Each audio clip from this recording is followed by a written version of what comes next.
স্তব্ধ অসম যুৱ প্ৰজন্মৰ হঠাৎ জুবিন গাৰ্গৰ আকস্মিক বিয়োগত শোকস্তব্ধ সমগ্ৰ অসম।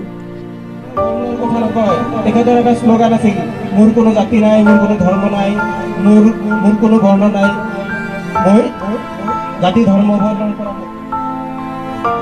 বৰপেটা চৰকপাৰত হঠাৎ জুবিন গাৰ্গৰ শ্ৰদ্ধাঞ্জলি আৰু শোকসভা অনুষ্ঠানৰ আয়োজন কৰে।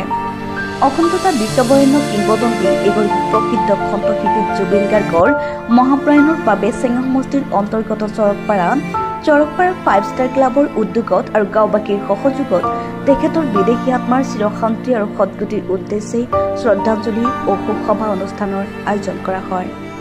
উক্ত অনুষ্ঠানত উপস্থিত থাকে চৰকপাৰা 5 ষ্টাৰ ক্লাবৰ সভাপতি প্ৰমুখ্যে সদস্যসকল। সভাত উপস্থিত থাকে দক্ষিণ বৰপেটাৰ সমাজ কল্যাণ সমিতিৰ সভাপতি পাঠান বাবুল হুছেইন।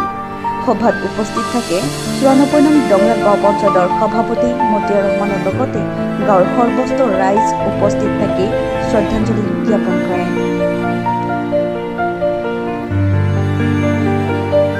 আজি চৰকপাৰা 5 ষ্টাৰ ক্লাবৰ তৰফৰ পৰা আমাৰ প্ৰয়াত সংগীত শিল্পী, গীতিকাৰ, সুৰকাৰ, অভিনেতা, যুৱ প্ৰজন্মৰ হাতত জুবিন গাৰ্গ ডাঙৰীয়াৰ শ্ৰদ্ধাঞ্জলি অনুষ্ঠান আয়োজন কৰিছে।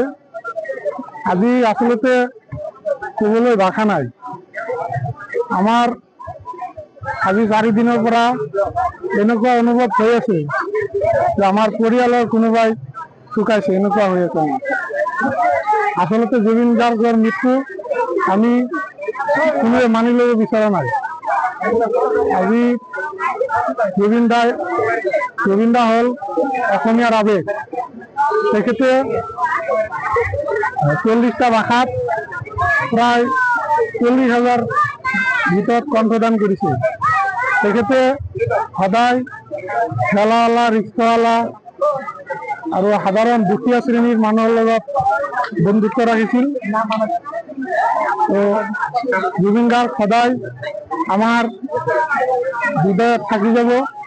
আজি আচলতে জুবিন গাৰ্গৰ প্ৰতি আমাৰ আই মাতৃসকল, জ্যেষ্ঠজন, সৰু সৰু কণ ল'ৰা ছোৱালী সকলোৱে ওলাই আহিছে।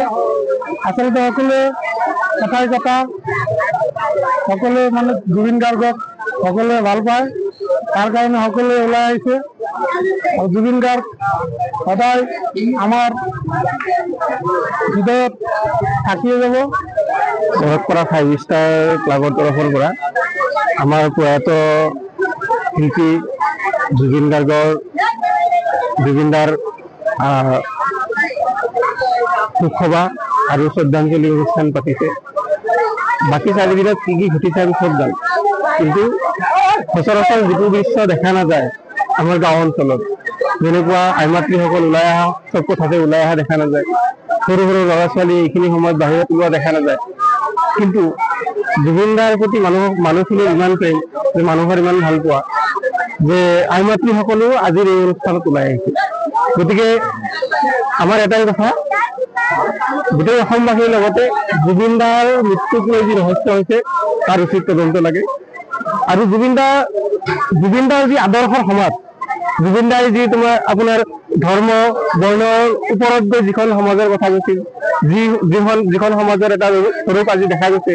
গোটেই অসমত মোটামুটি 30-40 লাখ মানুহ ৰাজপথত ওলাই আহিছিল, যিসকলে জুবিন দাৰ কাৰণে প্ৰাৰ্থনা কৰিছে, কান্দিছে, চবৰ যেন ঘৰৰ মানুহ ঢুকাইছে।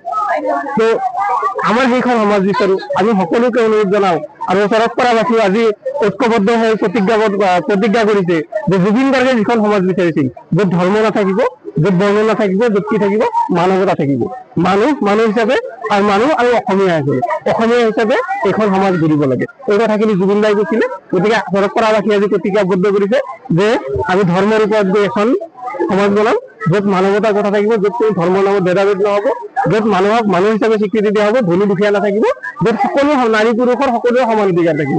আজি চৰকপাৰাবাসীয়ে ঐক্যবদ্ধ হৈ এইটো শপত গ্ৰহণ কৰিছে। আশা কৰোঁ যে কালি গোটেই অসমে শপত গ্ৰহণ কৰিব। আৰু জুবিন গাৰ্গে যিখন অসমৰ পৰিকল্পনা কৰিছিল, আমি যুৱ সমাজে সেইখন অসম বনোৱাৰ কাৰণে চেষ্টা কৰিম। আমি চৰকাৰা 5 ষ্টাৰ ক্লাবৰ তৰফৰ পৰা জুবিন অনুৰাগী হিচাপে আমি সকলোৱে জুবিনৰ শ্ৰদ্ধাঞ্জলি হিচাপে এটা অনুষ্ঠান অনুষ্ঠিত কৰিছিলোঁ।